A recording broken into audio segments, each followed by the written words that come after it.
All right, viewers, that's the latest that is coming in. Prime Minister spoke for about a little over 2 hours speech. We're going to break it down for our viewers. But in the end, it seems Adhir Ranjan Chaudhary, leader of Congress in Lok Sabha, in all probability might be suspended for his conduct. We're going to get our viewers the latest, but talking about the Prime Minister's speech, which lasted a bit over 2 hours, he began with it saying that possibly the no-confidence motion moved by the opposition is auspicious for the Bharatiya Janata Party. They did it in 2018 and then the BJP came with a massive mandate. He also later on in the speech says you will do it again in 2028 and it will prove auspicious for us. Detailed attack on the Alliance India, one by one taking on the alliance partners, but concentrating his attack largely on the Gandhi family without naming them, but making sure that it was understood he was speaking of the Gandhi family. Also saying that he's seen many relaunches. And all of this was the time when Rahul Gandhi was very briefly inside the house. Of course, he along with the other opposition leaders later staged a walkout where he said he's seen multiple relaunches of a particular member and it's always failed. And once again, there was an attempt to resurrect the image of one particular member of parliament and that will fail again. And then the Congress turns around and takes out its anger on the people. In the India Alliance, it was primarily the Congress on whom the Prime Minister focused his ire on. He spoke about at length of what the government has done. On the issue of Manipur, it was only after an hour and a half that the Prime Minister very briefly touched upon it, though he did speak on the larger picture of the Northeast at length, where he said that it is only his government and his government alone that has put the Northeast on the map where India is concerned. And Manipur will be on the road to recovery very, very quickly, while all other political parties, including the Congress, has only made a fast buck at the back where Northeast is concerned and exploited it. But on the issue of Manipur, mind you, the entire no-confidence motion was mooted by the opposition on the bulwark of the Prime Minister's silence on Manipur. Gaurav Gogoi, who had mooted the no-confidence motion, had posed 3 questions. All right, more news coming in. Adhir Ranjan Chaudhary has been suspended, like I pointed out a short while earlier. Will not go down well where the opposition and the Congress is concerned. Now that will make Adhir Ranjan Chaudhary suspended. There's still not too much clarity on Derek O'Brien, where Derek O'Brien says he's not suspended, but it seems that he is. Sanjay Singh has already been suspended. There have been 4 members in totality that have been suspended. The Lok Sabha member of the Aam Aadmi Party, the lone Lok Sabha member from Jalandhar, has also been suspended. But that aside, focusing back on the Prime Minister's speech, where it came down to Manipur, there were 3 issues mooted where Gaurav Gogoi was concerned, and he had asked, number 1, why has the Prime Minister not visited Manipur? Number 2, why did the Prime Minister break his silence only after 80 days of what went down in Manipur? And number 3, why hasn't the Prime Minister sacked Biren Singh, the Chief Minister of Manipur? On these 3 questions, which were raised on day 1 by the Congress, Gaurav Gogoi, the Prime Minister did not answer. Neither had the Home Minister. But what the Prime Minister did was very meticulously state that yesterday, in an over 2-hour speech, the Home Minister, who's responsible for the affairs in Manipur, detailed on how the government had reacted and what is going on and what is the current situation where Manipur is concerned.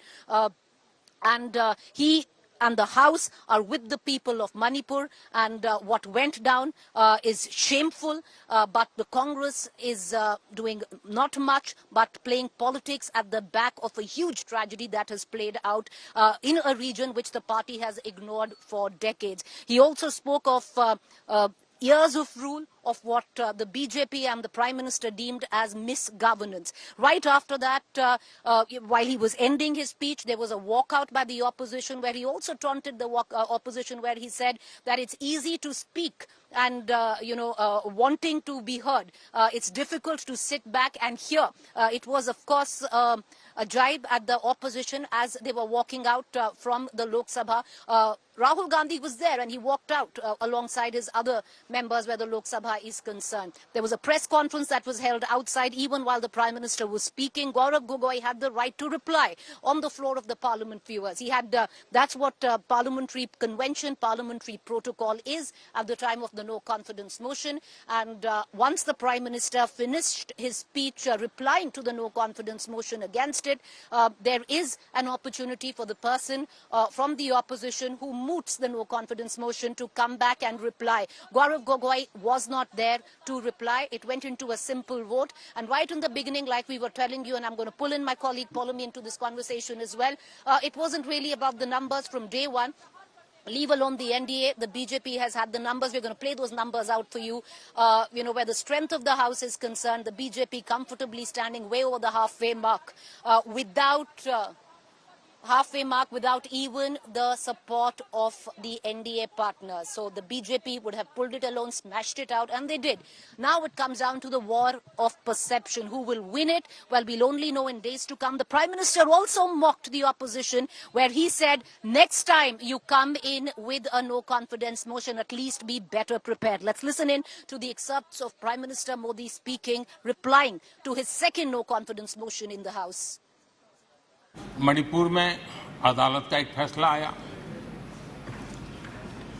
अब अदालतों में क्या हो रहा है वो हम जानते हैं। और उसके पक्ष विपक्ष में जो परिस्थितियां बनी, हिंसा का दौर शुरू हो गया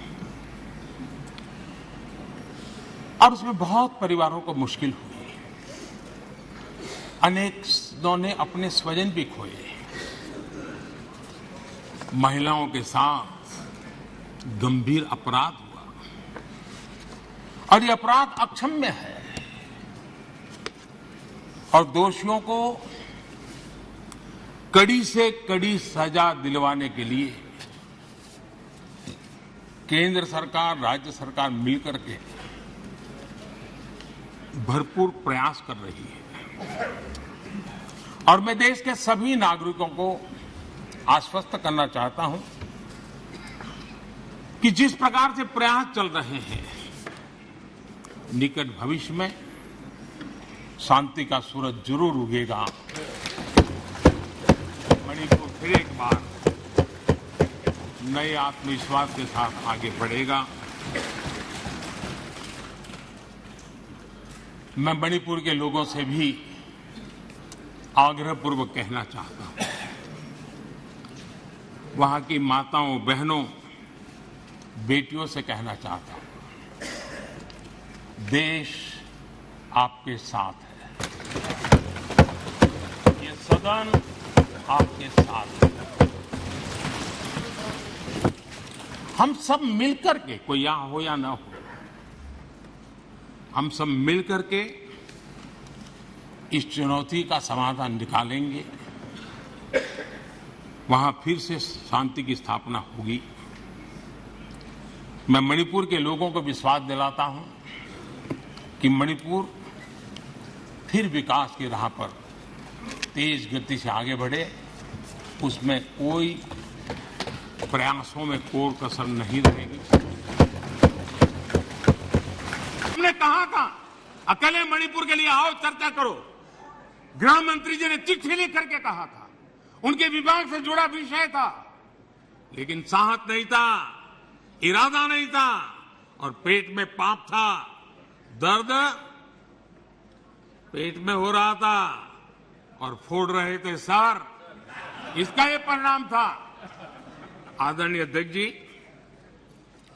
मणिपुर की स्थिति पर देश के गृह मंत्री श्रीमान अमित शाह ने कल 2 घंटे तक विस्तार से और बड़े धैर्य से, रत्ती भर भी राजनीति के बिना सारे विषय को विस्तार से समझाया, सरकार की और देश की चिंता को प्रकट किया और उसमें देश की जनता को जागरूक करने का भी प्रयास था। उसमें इस पूरे सदन की तरफ से एक विश्वास का संदेश मणिपुर को पहुंचाने का इरादा था। उसमें जन सामान्य को शिक्षित करने का भी प्रयास था। एक नेक ईमानदारी से देश की भलाई के लिए और मणिपुर की समस्या के लिए रास्ते खोजना एक प्रयास था, लेकिन सिवाय राजनीति कुछ करना नहीं है। इसलिए इन्होंने यही खेल किए, यही स्थिति किया।